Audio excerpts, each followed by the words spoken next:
Graham. Hi Gary. Still here. Still here. Injury news?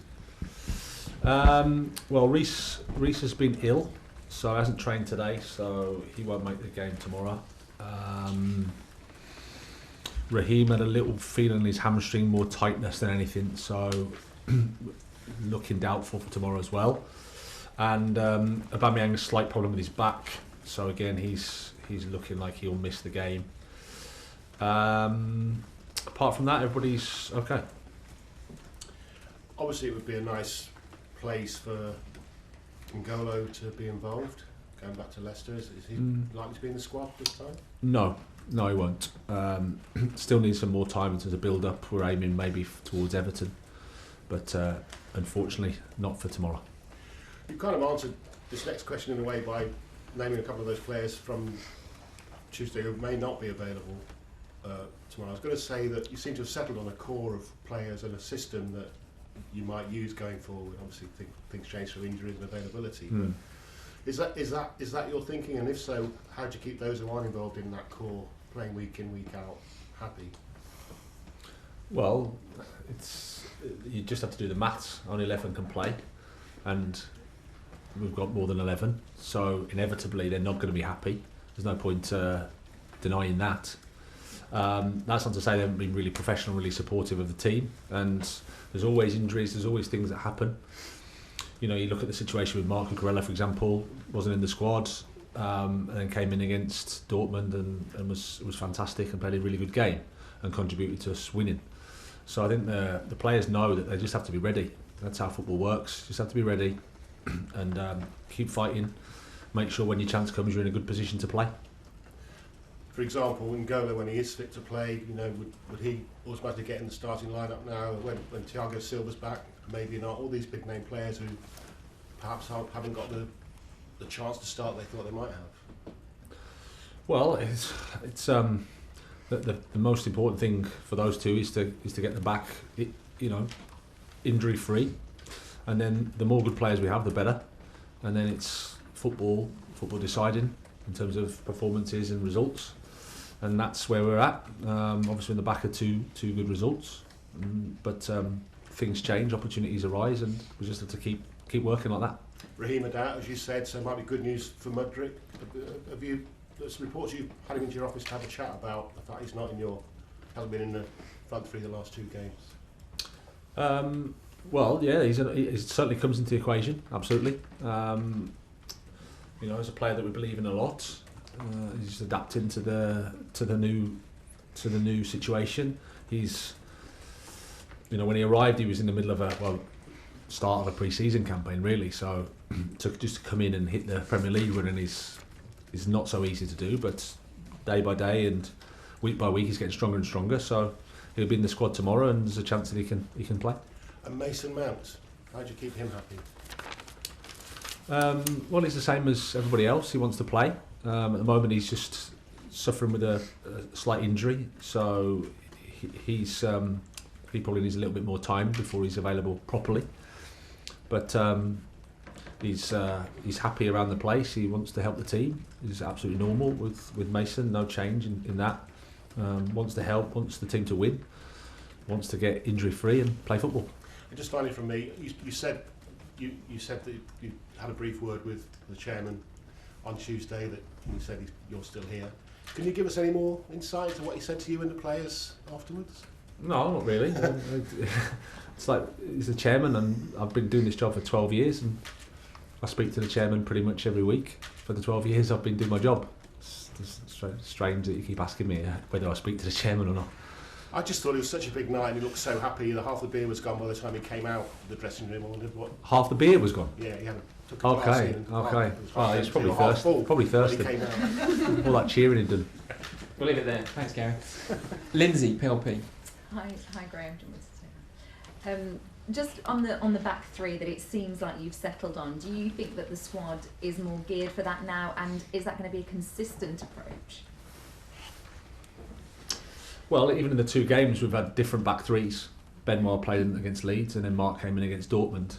But we've played that at times this season, and personnel. I mean, Thiago getting injured against Tottenham. meant that we had to obviously adjust things. So at the moment, I think it's suiting us quite well and it's working. So I mean, defensively, as much as everybody's focusing on the other end, and rightly so, because we haven't scored as many goals as we'd like. Defensively, we're up there with one of the best teams in the Premier League. So that's something to be positive about. But clearly, we need to get the other bit right as well, because you need to be balanced and you need to do both sides of the game well. At the moment, we haven't done it as well as we'd like. But the attacking bit is a little bit more difficult to do than the defending side of things as well. But yeah, consistency always helps. On that attacking bit, in your experience, we've always heard people saying even if it goes in off their backside, you know, those goals come from different random ways, and then suddenly a flurry can come. In your experience, is that what you're looking for to get confidence? Well, goals and wins bring confidence. That sounds obvious, but it is. And then it's how you get them. I'm not going to complain however they come, for sure, because the results have been difficult to deal with recently. But the best way is to play well, the best way is to attack well, the best way is to do the things you want to do, and they result in you end up creating chances and scoring goals and winning. That's the best thing. You know, that obviously takes a bit of time, but in the meantime, if you get lucky, I'm absolutely happy with that as well. I know that Gary was talking about Kanté. I wanted to focus on Kovacic because he's been back, and I've often thought that he's been one of the underrated players in the Premier League. I wonder what your sense of him as a player, a person, and influence in this squad is. Well, he's been the captain of both games, so that tells you something in terms of how influential he is. Fantastic guy, really like him. Determined character, courage.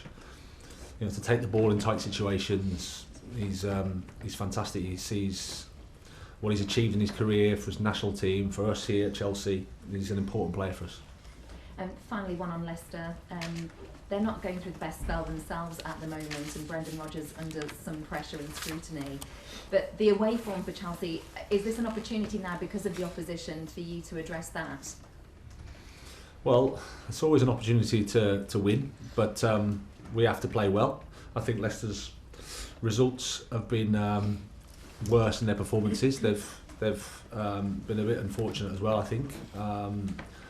They're probably suffering from not the best of starts. I'm sure Brendan would agree with that in terms of results. But they've rallied as well, and they've still got some really, really good players. I have huge respect for Brendan for what he's done there. He's a top coach and a top person, so looking forward to seeing him, and it'll be a tough game. John Southall, 5 Live.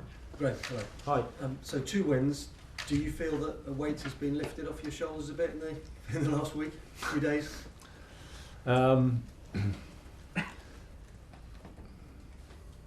the weight been lifted off my shoulders? Yeah, in some way. In some way, I don't think it's something I get too bogged down with.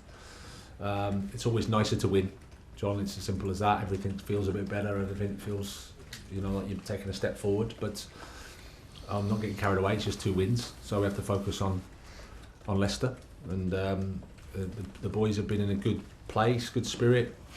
They've stuck together through a bad time, which is good. There's a lot to say about that. But we have to start again against Leicester. How important was the other night for you, but also for your bond with the supporters? Because I haven't heard a noise like that inside Stamford Bridge for some time.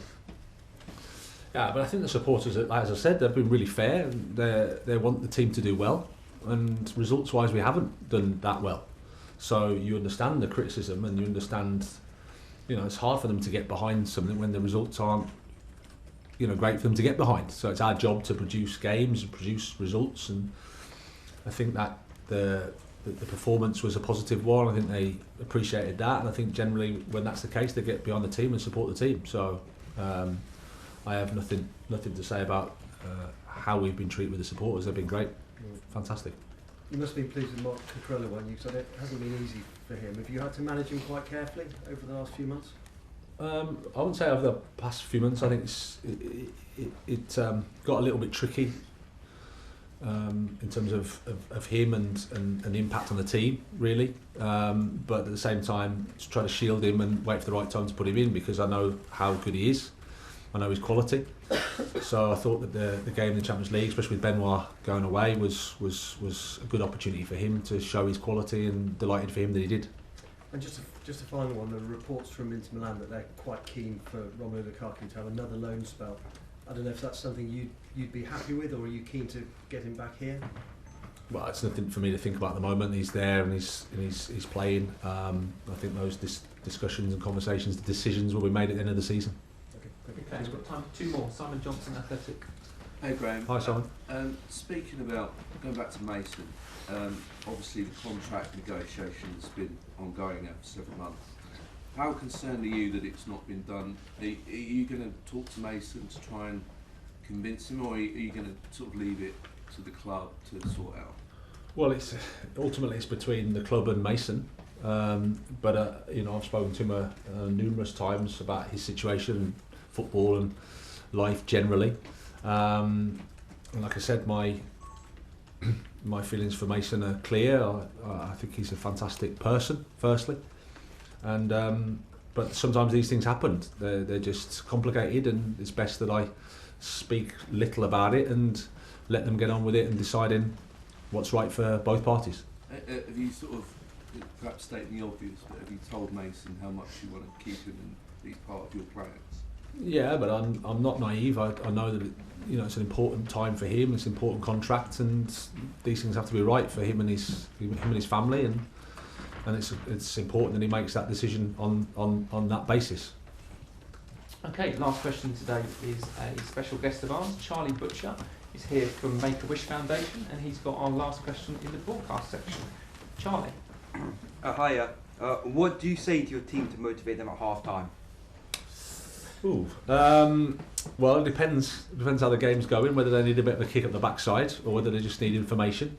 But essentially, it's to try to help them, try to work out what we've done quite well in the game, what we need to improve, and if we can improve, how we can improve, and then try and convince them that if they do that, then they can win the game. I think that's a summary. Good question, though. Thank you.